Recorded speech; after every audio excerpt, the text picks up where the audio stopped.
Oh, hello Internet! This is the next part of an exploration of Fear and Trembling by Johannes de Silentio, or Soren Kierkegaard, in the 1836. This is part 3, so I will just summarise the disclaimers and notes from part 1. First, Kierkegaard was only a proto-existentialist. He thought the Western tradition was still fixable in principle. Me, not so much, but there is nuance to be had. 2. I'm not here to debunk anything though, I simply don't know, but I believe that the personal God, for example, has faded from the world. 3. Johannes de Silentio is not Soren Kierkegaard. They have differing opinions on certain things. We need to be careful in our reading. 4. Silentio uses repetitious language as part of his style. This mirrors scripture in many ways. Is there a reason for this? 5. Poetic prose speaks differently to different people, and I welcome any comments on a different angle that people may have. And finally, 6. Silentio is coming from Hegel, and Hegel is pretty wild sometimes, so fair warning.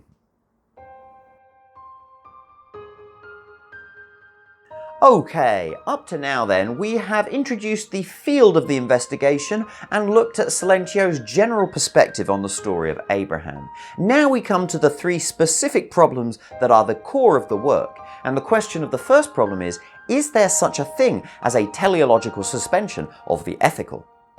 Each of the problems begins with a single paragraph introduction, and each of these segments begins with the clause, "The ethical as such is the universal." The ethical as such is the universal, and as the universal it applies to everyone, which may be expressed from another point of view by saying that it applies at every instant. It reposes immanently in itself. It has nothing without itself which is its telos, but is itself telos for everything outside it. And when this has been incorporated by the ethical, it can go no further. Conceived immediately as physical and psychical, the particular individual is the individual who has his telos in the universal, and his ethical task is to express himself constantly in it, to abolish his particularity in order to become the universal. As soon as the individual would assert himself in his particularity over against the universal, he sins, and only by recognizing this can he again reconcile himself with the universal. Whenever the individual, after he has entered the universal, feels an impulse to assert himself as the particular, he is in temptation, and he can labour himself out of this only by penitently abandoning himself as the particular in the universal. If this be the highest thing that can be said of man and of his existence, then the ethical has the same character as man's eternal blessedness, which to all eternity and at every instant is his telos, since it would be a contradiction to say that this might be abandoned, i.e. teleologically suspended, inasmuch as it is no sooner suspended than it is forfeited, whereas in other cases what is suspended is not forfeited but is preserved precisely in that higher thing which is its telos. So this first paragraph is kind of a lot.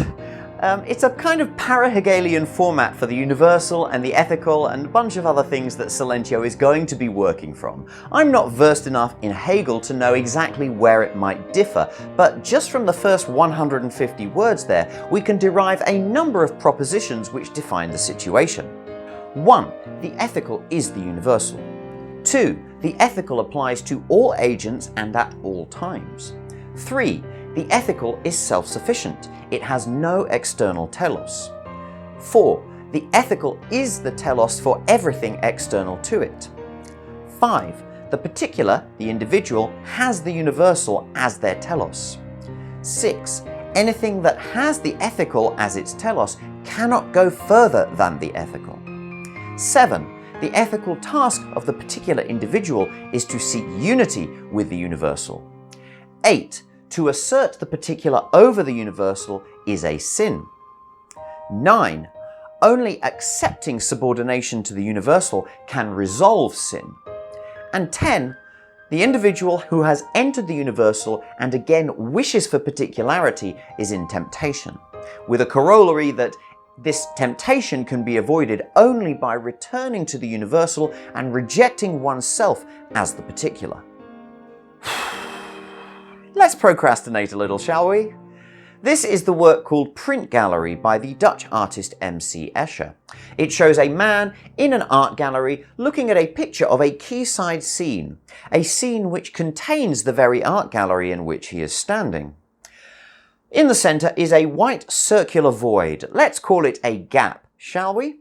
And according to legend, Escher was unable to fill this void and he doubted it was possible.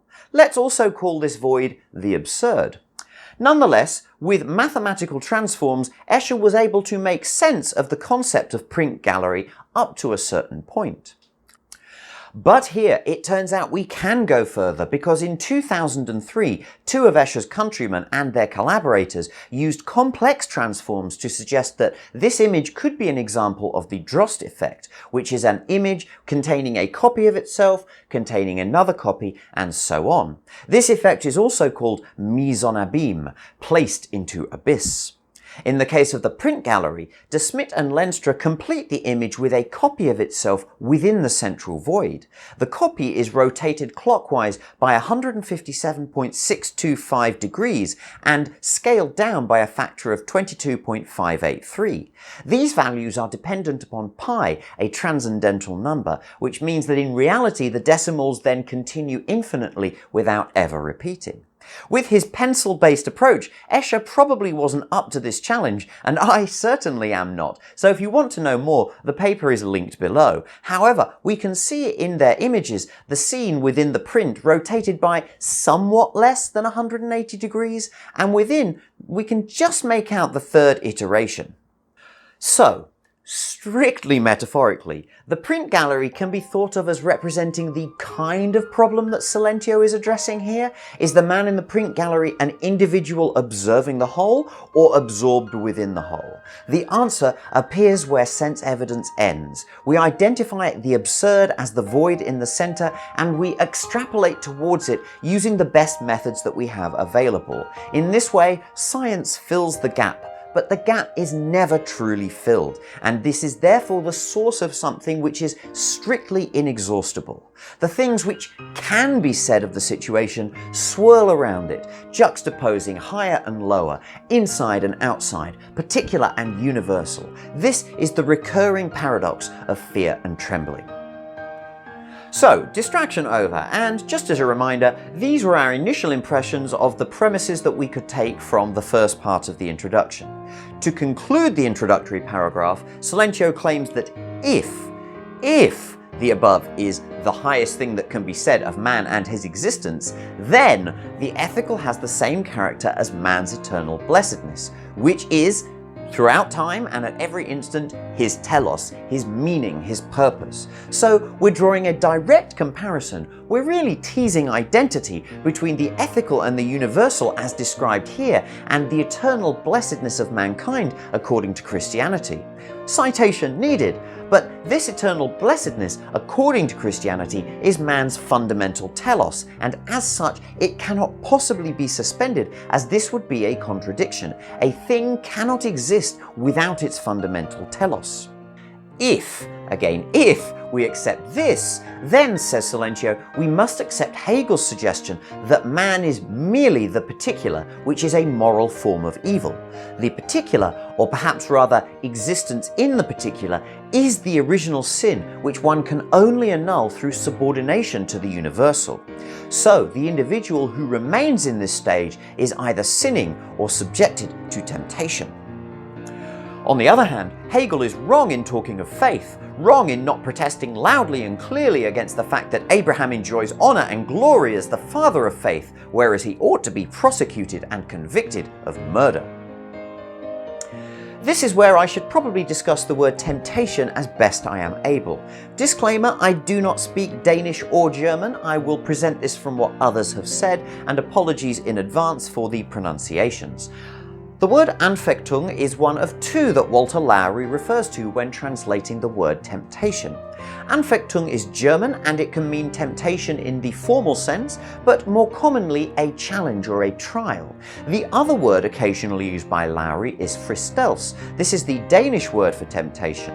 And in a footnote, Lowry says that this latter word is what we normally would think about as temptation, whereas Anfechtung is the word chosen to translate the Danish Anfechtelse, which translates as challenge or trial. Silentio does talk about temptation as a trial, and we can all imagine things which we are tempted to do. Resisting that temptation is a challenge. On the other hand, not all challenges would count as a temptation, and there is something particular about the nature of Abraham's trial. This is why we see both words in the text. Additionally though, Robert Weidenman has also written on Kierkegaard's translations and claimed that while Lowry is to be commended for bringing Kierkegaard to English, his very rapid translation process has been harmful to some of the subtler meanings. Anfechtelse in Danish carries with it an implication of being under concerted attack, perhaps by the devil, where the walls of one's resolve are being tested. The distinction between Anfechtelse and temptation, fristelse, lies basically in that the former emanates from the higher and the latter from the lower. Put into more concrete terms, it is the feeling of doubt incurred by the thought that over against God one has gone too far and ought now to turn back to a lower sphere, thus in the last instance rejecting the final leap of faith. Weidenman is of the opinion that Anfechtelse is better than Anfechtung, which he says carries the savour of an unpleasant, contagious disease. I do not pretend to know either way. I am working from Lowry's translation, so in general, Anfechtung is the higher sense of temptation, whereas fristelse is the lower sense of temptation. But be aware, there is some ambiguity here. The perils of translations, I guess. In the light of all this, I think Silentio is saying that Hegel sees the Anfechtung because it occurs within the universal, but he misses the Anfechtelse and therefore faith because it occurs only beyond the universal. I think maybe Silentio is implying that Hegel does not perceive the difference between Anfechtelse and Anfechtung at all. But we shall see more on this distinction in the next problem. Silentio sums up thus. For faith is this paradox. The individual, after having been in the universal, now as the particular isolates himself as higher than the universal. If this be not faith, then Abraham is lost. Then faith has never existed in the world, because it has always existed. Another Zen koan, and it shows us again that all religions are at bottom just the same. An eternal quest for something that has always been there and yet is never acknowledged. Or something. I mean, you tell me what faith has never existed because it has always existed is supposed to clarify exactly. However, this tautological contradiction, for what it's worth, is not meant to be used as a shield against criticism, and Silentio is not providing Christianity in particular with any cover. He is absolutely clear that his accusing eye is turned upon everyone. One hears it said by men who, for lack of losing themselves in studies, are absorbed in phrases, that a light shines upon the Christian world, whereas a darkness broods over paganism. Silentio says this is a strange claim to make, not least because we continually seek new inspiration for art and culture in the pagan Greeks, but also because this claim that paganism somehow lacks faith may be correct, but it's entirely vacuous if you don't also know exactly what faith is and how you clearly embody it. And if you fall into the dark arts of manufacturing faith, then it can become a corrupting influence.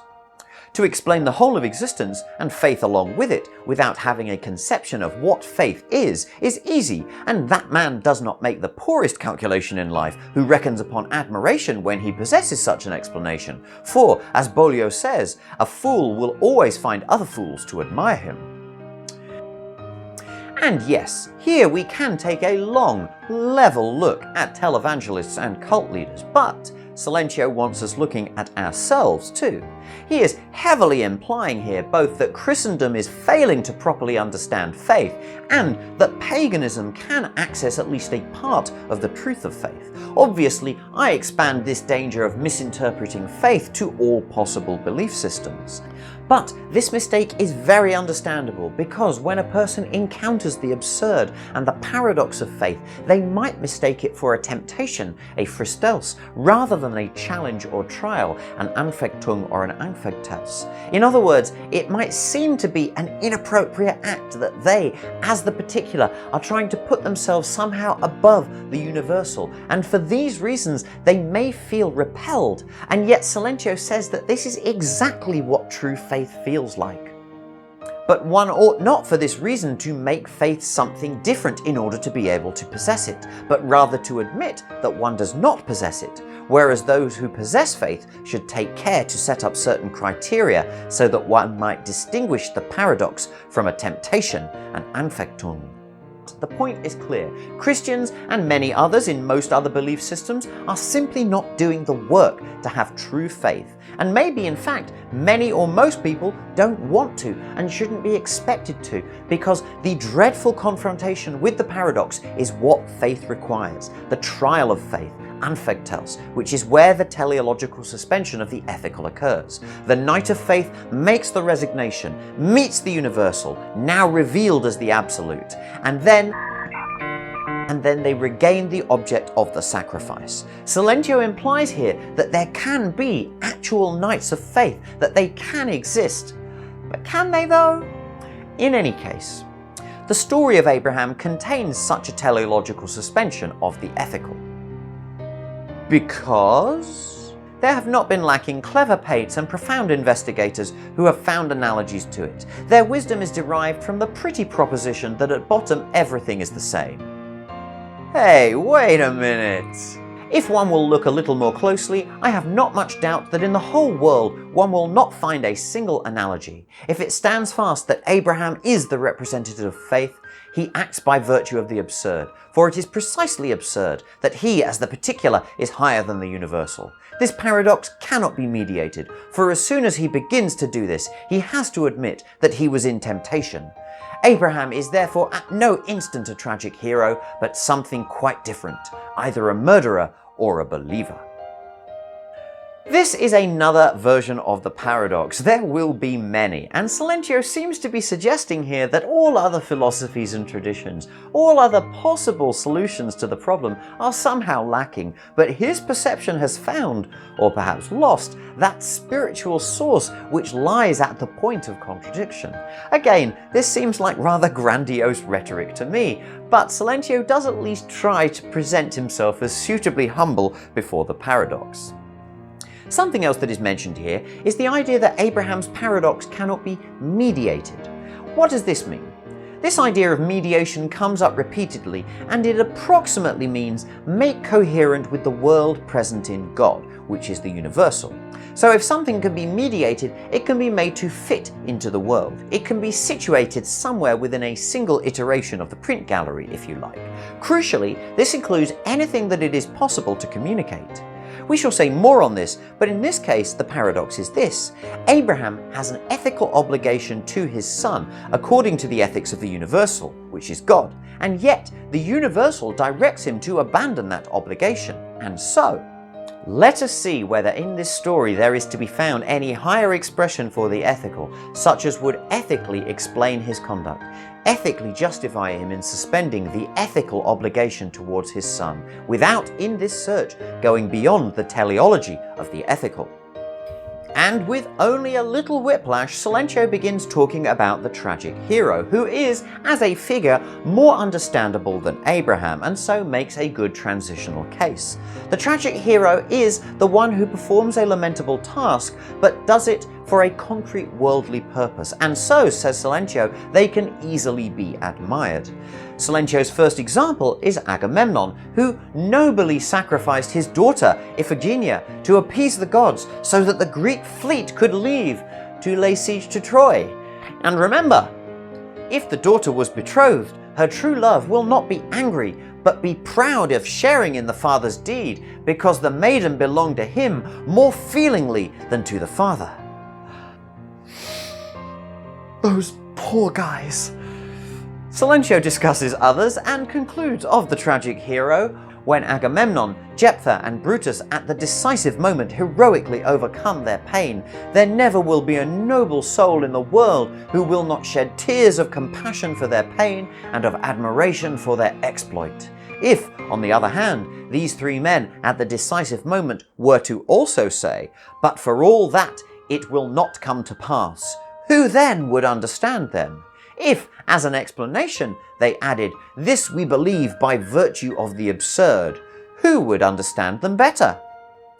The difference between the tragic hero and Abraham is clearly evident. The tragic hero still remains within the ethical. He lets one expression of the ethical find its telos in the higher expression of the ethical. Here, there can be no question of a teleological suspension of the ethical itself. With Abraham, the situation was different. Abraham, by virtue of the absurd, went entirely beyond the universal and the ethical to a new telos beyond it.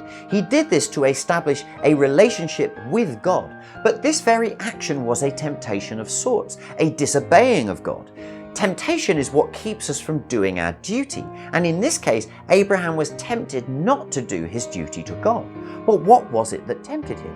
What tempted him was his ethical obligation towards Isaac as his son. He was tempted by the ethical. But the ethical is the universal. And this is the thing that cannot be mediated. This is the paradox. Although, in fairness, there is still some confusion for me between when we're talking about Anfechtung and when we're talking about Fristels here. But I'm going to look more at that in the next problem. Another way to look at the paradox is to say that Abraham is powerless to communicate what is inside him. Abraham cannot be mediated, and the same thing can be expressed also by saying that he cannot talk.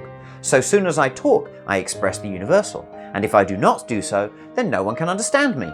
Therefore, if Abraham would express himself in terms of the universal, he must say that his situation is a temptation, for he has no higher expression for that universal which stands above the universal which he transgresses.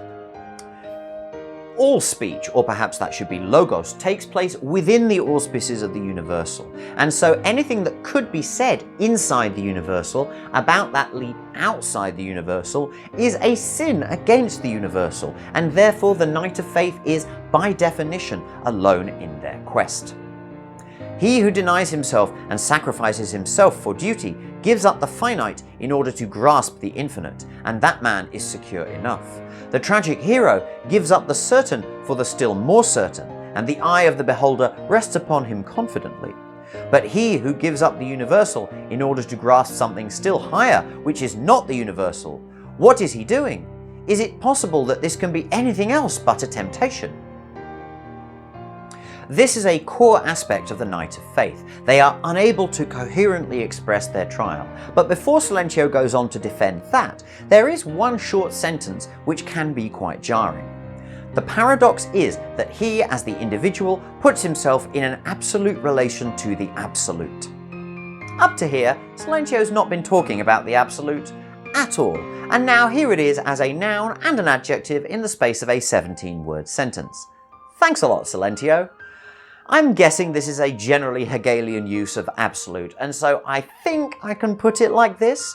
If the universal is the noun that we use for the substratum within which the idea of nouns makes sense, then the absolute is that same thing considered externally as a noun.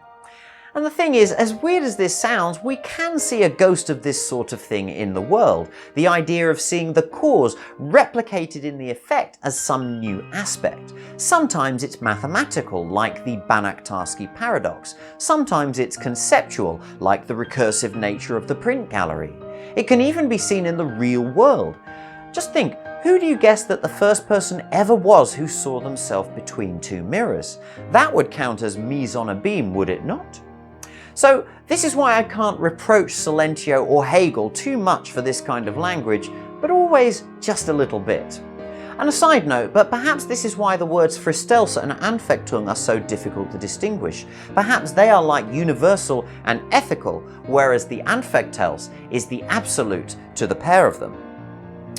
Now we come back to something much more substantive, however. Silentio wants to defend his Knight of Faith by discussing the nature of greatness, but he also wants to take a poke at the utilitarians.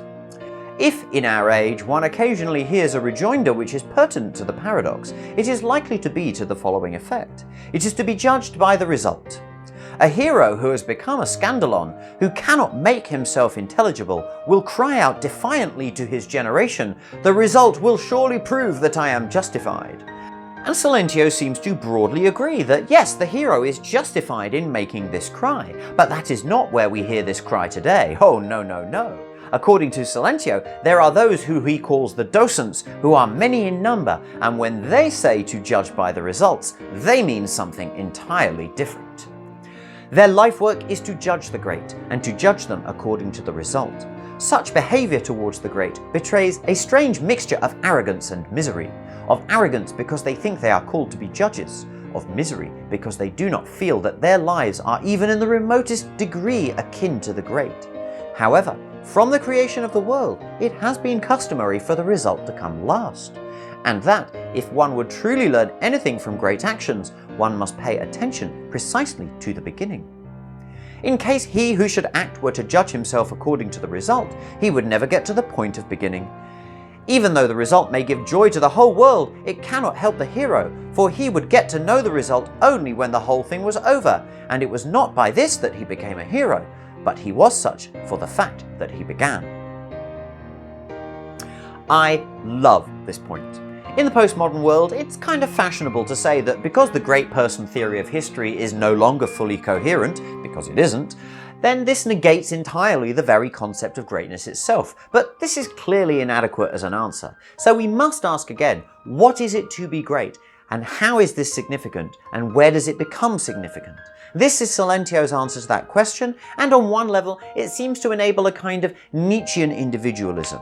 It also seems to be poking fun at the utilitarian principle of judging an action from its result, because, as he correctly points out, no one who ever did anything knew what the result would be in advance. But if this is true, how on earth can greatness be found in the result? However, as someone who does have utilitarian sympathies, I would first reply to Silentio, a little testily perhaps, that he has so far failed to properly define the nature of his hero, and one of the few things that he can say is that the hero is physically incapable of communicating their own greatness. So what the f*** else are we supposed to judge them by? But I would then calm down a bit, because this is still a very good point. In predicting the future, we can never, at least humanly speaking, calculate the results forward accurately. For any great things to happen, great actions will need to be taken, and taken before anyone could possibly know what the results will be. Abraham therefore deserves our awe, because he was there, he made the resignation, he drew the knife, and it was only by virtue of the miracle that he still had Isaac afterwards. But the dread is in the next point. If he had not had Isaac afterwards, he would not have had the justification of the absurd to acquit him. And what would that dread, that paradox, have been like to experience? This is Silentio's question, but he laments that most people, including himself, are too cowardly to truly face it. From here, it is still a couple of pages to the end of the first problem, but much of it is metaphorical representations. Really pretty metaphorical representations which are worth reading, but I will reduce them to bullet points. Silentio says he wishes all people would have the courage to face the spiritual challenge like the peasant who can walk proudly into the king's palace, not brashly, but with proper and enthusiastic decorum. He also talks about the Virgin Mary, how she encountered dread and paradox, and it maybe seems like he's making a veiled dangers of pregnancy reference, but perhaps not. Finally, he talks about being one of the apostles of Jesus, and whether that might not also have included a measure of dread. And among all of this, he reminds us again that it is the poet who chronicles it, and in a sense is the only one who is able to speak about it at all. Thanks be to thee, great Shakespeare, who is able to express everything, absolutely everything, precisely as it is. For the poet purchases the power of words, the power of uttering all of the dread secrets of others, at the price of a little secret he is unable to utter. And the poet is not an apostle, he casts out devils only by the power of the devil. This is just fantastic. The poet brings us to catharsis, expresses the absolute, while somehow remaining within the profane world of the universal. It is great when the poet, presenting his tragic hero before the admiration of men, dares to say, "Weep for him, for he deserves it." It is also great that the poet dares to hold the crowd in check, dares to castigate men, requiring that every man examine himself whether he be worthy to weep for the hero. For the waste water of blubberers is a degradation of the holy. But greater than all is that the knight of faith dares to say, even to the nobleman who would weep for him, weep not for me, but weep for thyself. The poet is who brings greatness to the masses, the only one who can, and this is a greatness all of its own. Side note, but in that last point, are we not beginning to make greatness recursive, so that the greatness of the poet is reflected in the audience and so on? I don't know, but it sounds a little bit like what Silentio was saying is the danger of faith, that it might be reduced to something entirely mundane. But also, even with the poet's efforts, if there truly can be a teleological suspension of the ethical, then surely it is only truly experienced at the pivotal moment, in the mind of the person who becomes that superheroic figure, and therefore, in all other times and perspectives, it is necessarily indistinguishable from the person who is in danger of sinning from Silentio's perspective. The nature of the world means that there will always be a broad array of narratives surrounding any possible myth that we may construct, and for this reason it will always be impossible for us to claim with any certainty at all who is the true father of faith. So at the end of problem 1, Silentio says that yes, in the story of Abraham, we do see a teleological suspension of the ethical. And I can kind of agree with him on this, but unfortunately, this is not the same as saying that there is in fact such a thing as a teleological suspension of the ethical. A committed Christian may believe that the story as represented in the Bible, A, actually occurred, and B, actually occurred with divine involvement as written. But the fact of this is lost to time. Furthermore, they may claim that they are entitled to take the truth of the Bible on faith, but Silentio himself has been very clear that such a move is not faith, and if one believes that the story alone is sufficient, then one is very sorely mistaken. If people fancy that by considering the outcome of this story they might let themselves be moved to believe, they deceive themselves and want to swindle God out of the first movement of faith, the infinite resignation. They would suck worldly wisdom out of the paradox. Perhaps one or another may succeed in that, for our age is not willing to stop with faith. With its miracle of turning water into wine, it goes further. It turns wine into water.